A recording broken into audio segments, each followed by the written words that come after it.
Well, good evening, folks, and welcome back. Cumberland Outdoorsman here with you again on a really cold and frosty February evening. Wintertime has really caught up with us, and looks like we're going to have a really cold and wintry week ahead of us. I think 2 days from now it's supposed to be like 6 to 12 inches of snow with lows in the single digits. I think one day it's supposed to be down to like 7 degrees. And that's here in the South, here in Tennessee. So I can't imagine what folks further north are going through right now. But anyway, things will get better. Springtime's right around the corner. And speaking of things getting better, I know the last video I did probably made some of you panic and probably angered some of you folks out there because of the current political climate in Washington. And that was regarding some of the crazy bills that are being proposed right now. And I know that President Biden, he's going to try to come at the Second Amendment, and go after some of the gun rights that we here enjoy in the United States. But there are simply some things that just are not going to pass, and I feel like the radical bills just aren't going to make it. It's just too crazy. I mean, it's too far and too big of a reach, and I think a lot of it is right now they're just feeling rather emboldened, so they're going to use that opportunity to try to restrict whatever rights that we have, however far they can. But things will get better with time. Trust me on that. But anyway, another thing that's really bothering a lot of folks, especially if you're an outdoorsman like myself, a sportsman, that likes to go hunting and target shooting, just spend some time in the outdoors and, with friends and some of the favorite firearms that you have, to be able to take them out and actually practice with them and just have fun with them, The issue now is the lack of availability of ammunition for whatever gun that you have. Here I've got a Remington Model 700 BDL. This is a little bit fancier version, chambered in .30-06, a very common caliber. I mean, this is a caliber that you could normally find available anywhere you go. I mean, if you're in Florida all the way to Alaska, it's a very popular round, and it's been around a long time, and its popularity is well deserved because it's a very dependable cartridge. It's been used by hunters and sportsmen for many, many years, and it has also served our military men very well in several wars that have been fought. But this is a vintage rifle, Model 700.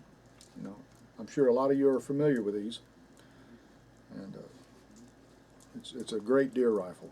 You could use it for elk. You can even use it for bear hunting, for the bigger game. .30-06 packs plenty of punch out to 300 yards. But like I said, the availability of ammunition is just not what it used to be. So I've got a solution, and you probably already know what I'm going to talk about. If you ever get a chance and you know someone that does this, then I would urge you to learn as much as you can about reloading, reloading your own ammunition. That way you won't run out. You won't be faced with, oh man, it's 3 days before the season starts and I don't have any ammunition. I went to the store and they're all out, looked at 5 different places, can't find it, can't find any ammunition. Well, if you learn how to reload, you can always have ammunition available to you, and you can tailor a specific load for your rifle, your handgun, or your shotgun. It simply makes so much sense because there's so much information that's freely available to you now on the internet. You can buy reloading manuals, but the really useful information on how to do it can be learned right here on the internet. You know, just look it up and educate yourself, because you can load good quality ammunition that's not only safe and dependable but highly accurate. This rifle here, I just got it recently, and I developed a load with it that will shoot under an inch at 100 yards consistently all day long. I would have to look long and hard to be able to find any ammunition off the shelf that will perform as well as the ammunition that I can load for my particular gun. And like I said, it doesn't matter if you have a rifle like this or a handgun like this Smith & Wesson Model 14. It's the 38 Special Target model. It's the masterpiece. And you know, I reload for it as well. Make good quality loads. I shoot at steel targets, steel silhouette targets with that gun, and paper targets, you know, and friends of mine come over and we have a little competition, you know, just friendly competition at my shooting range. And with the loads that I've developed for that gun, I can consistently hit steel targets out to 75 yards with that handgun. And you know, the thing about it too is you can save a lot of money by reloading. And I know you've probably heard a lot of this before, but you always had doubts about getting into it and everything. But times like this, when ammunition's not available, you know, it's a really rewarding thing to know that I can renew the ammunition that I have as long as I hold on to the brass. You know, if I hold on to my own brass and I have all the reloading components, I can always renew whatever ammunition I have. And that goes from buying bullets like these Hornady for my 243. These are 100 grain boat tail spire points, and they come in these little boxes of 100, you know, just individual bullets like that. And I know from past experiences that that little rifle that I have shoots these very well, and I've taken several deer with it. And you know, when you're deer hunting, you're not out there shooting every deer you see anyway. I mean, how many rounds are you going to use when you're deer hunting anyway? You know, 2 or 3 all season long, maybe.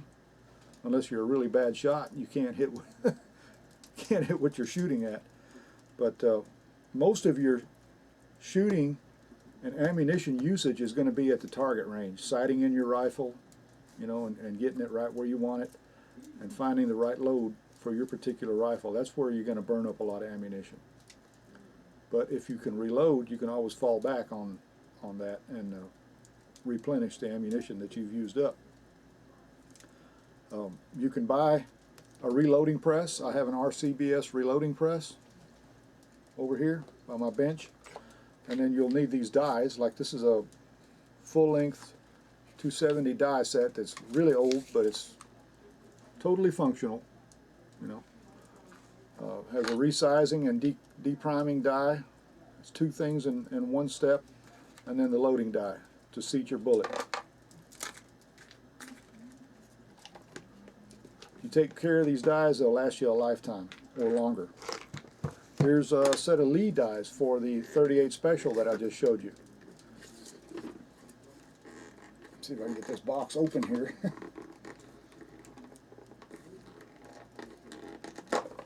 All right. And here there's 3 dies, as you can see.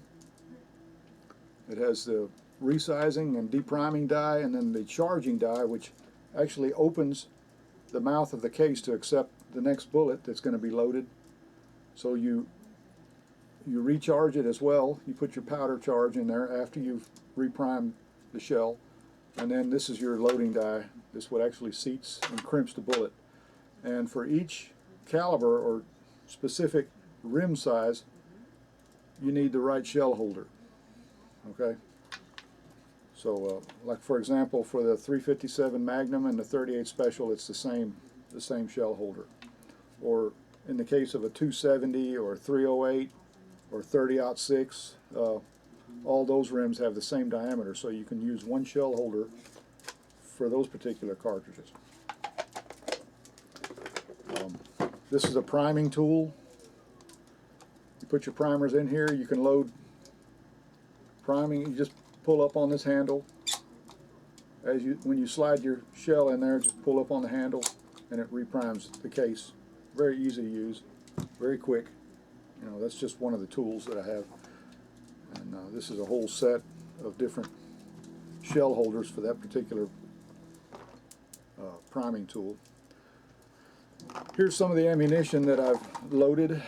This is 270. This is several years old. But like I say, you can make good quality ammunition. And you can buy these little boxes. These are made by Barry's. These are for 30-06 length cases. They hold 50 in each box. I even keep my empty cases, the ones that I've resized and reprimed, keep those in these boxes because it keeps them dry and in good condition, ready to load up. Here's a box of 222 Remington ammunition, ready to go. Okay, these are varmint rounds used for groundhogs and coyotes, things like that. And here are some 9mm bullets that I loaded up today, and there's 50 of them right there, and I don't know, over 100 in this thing. And I was actually able to produce the most accurate round for my particular handgun that I can find anywhere. With those bullets there at 25 feet, I was able to put 3 shots, all 3 holes touching each other. And these are cast bullets that I made myself using a Lee bullet mold. And here's some of them that I've got that I cast here just recently. So, you know, you can even make your own bullets. You know, it's kind of a, it seems like kind of a lengthy process, but it's not really. It's just something to get into. It's like a hobby. You know, you learn by doing. And as you get into it, if you've got a couple of friends that know a little bit about it, I would suggest getting with them. You know, if you're in a crunch right now because you don't have any ammunition, you want to get out and do some target practicing or just have some fun shooting with your friends and you don't have any ammunition to fall back on, well, you know, take the opportunity, especially if you're a younger person, to learn how to reload. Do it safely, and like I say, the information is readily available. You can even reload for your shotguns. Here's some shells that I made up years ago. I mean, these are 15 years old, I guess. And they're just as good now as they were the day I loaded them. You know, they're ready to go. This is back when I used to quail hunt, when I had bird dogs. They're loaded with number 8 shot, 1 ounce loads for the 20 gauge. And my particular shotgun patterned these really well. I harvested a lot of quail with those, you know. So I don't run out of ammunition because I have taught myself, I've taken the opportunity back years ago to teach myself all of the intricacies of reloading, you know. And it's really not that complicated once you get into it. I mean, this is not like rocket science. You do have to adhere to the loading data to be safe. You never want to overcharge any cartridges.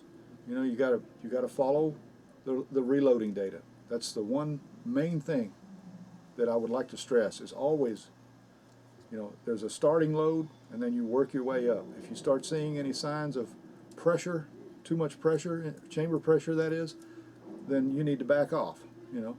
And most of the time you'll find that your particular gun shoots very well somewhere in the mid-range, you know, somewhere in between. Some of them, like, you know, my 222, like a hot load, right at maximum. But, you know, I stay within the limits and the guidelines of the reloading data. Reloading data is available by Hodgdon and Accurate Powders, Spear, Sierra. I mean, there's so many. Winchester. There's so many sites out there that will help you along. But I would probably suggest looking into some videos as a beginner and learn the basics first. You know, start with one caliber. You know, if you have a 30-06 or a 308, stick with that one caliber for a while and learn how to reload that. And then you can move on. You know, you can move ahead. There's one caliber that you really can't reload for now, and it's the most popular cartridge in America, or probably around the world, and that's the 22 rimfire. Now, there are some kits out there that you can buy that you can supposedly reload 22 ammunition with, but they just haven't quite come along to be really dependable. And the trickiest part of it is not the resizing of the case. It's not molding the bullets, because you can get 22 caliber molds from Lee, like I said, and you know, you can save all your brass and everything and resize the brass. But the trickiest part of it is the priming mixture. You know, because it's a rimmed cartridge, that priming mixture has to get up in that inside that rim, and if there's any dirt or corrosion in there, the priming mixture just simply cannot penetrate into that rim to be dependable, because it takes the rim of that cartridge to be pushed together to ignite the priming mixture. So, you know, I hope to see one day someone come up with some dependable priming mixture that you can actually use and purchase, and a technique to be able to clean out that rim so that you can get that priming mixture in there dependably. But you know, there's a lot of innovative people out there, and right now, I mean, 22 ammunition is still available. You won't find as much of it, but I bought this one box the other day because I like to use this for my Smith & Wesson Model 41, just to do some target shooting at steel targets and things like that. You know, I was allowed to get 3 boxes, but I only bought one because I wanted to make sure other folks had the opportunity to get some ammunition in case they were out.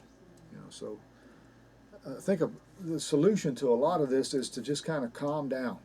You know, just don't panic by, you know, just because you see 10 boxes of whatever caliber that you have, and you want to try and get as many as you can, get what you need and leave some for the rest. You know, don't go in there and just hoard it all for yourself. And you know, I know a lot of people are buying ammunition and selling it on websites to make a profit. That's not a good thing, folks, really, because it's hurting everybody. You know, it really is. But anyway, I saw, for example, these primers. I bought these primers. These are small rifle primers. I don't know, 7, 8 years ago I bought these, and I've still got 700 primers in this one box. You know, I'll probably never use that many, but I've got enough to fall back on in case I run short. So that's the solution. You know, don't get out and just burn up all your ammunition right now, especially during a shortage. But if you have a way of replenishing what you have, like I do, and many other reloaders out there, then you're already 10 steps ahead of the game. You know, you don't have that feeling of desperation, I should say, because you can make your own ammo. Primers right now are hard to come by because people have bought them up. You know, reloaders have just bought them up because they're afraid that they're going to run out sometime. You know, and I can understand that fear right now. There are bills that are being proposed, like the one I mentioned the other day, that are just so far-reaching and so unconstitutional. I really don't think that they have a chance of making it. I just really don't. Leastwise, I certainly hope that they don't. Like that bill H.R. 27. It's just preposterous. I mean, that's to say the least, too. So, you know, try not to panic, because I think things will get better. If not immediately, sometime down the road, you know, when things do actually improve, get out and get your reloading components. Learn how to do this. That way, next time this happens, you won't be stuck. You know, you're not going to be left out in the cold because you don't have any ammunition. So with that, I'd like to conclude this video. I know it's kind of short, but it's just an idea I've had for a long time, and I'm glad I got into it because friends of mine are always asking me, hey man, can you load me up some shells or whatever? I'm like, well, if you've got the brass and a few dollars, you know, to replenish the supplies I have, yeah, I can make you some shells. But I really wouldn't recommend that, because you need to tailor each load for a particular firearm. You know, don't think that the same load that works well in my Model 700 will work well for a friend of mine's Savage 110, for example. You know, you have to get that rifle and you have to test it out, because sometimes there are different dimensions in the chamber and in the rifling and everything that will cause chamber pressures to spike. And just because the load is safe in this particular rifle doesn't mean it's safe in that one. I mean, it very well could be, most likely, but you have to tailor each load to each particular firearm, like I said. You know, don't depend on your own personal instincts. You need to depend on the knowledge that you gain by reloading. Keep it simple, keep it logical, and stay safe. Stay within the guidelines and you'll be just fine.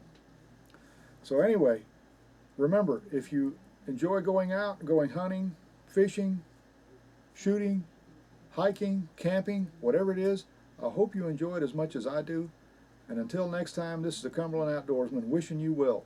And remember, hit the like button, hit that bell icon, and subscribe. That way you'll know when more videos like this will be coming your way. So we'll see you next time, folks. Y'all stay safe. Take care of one another.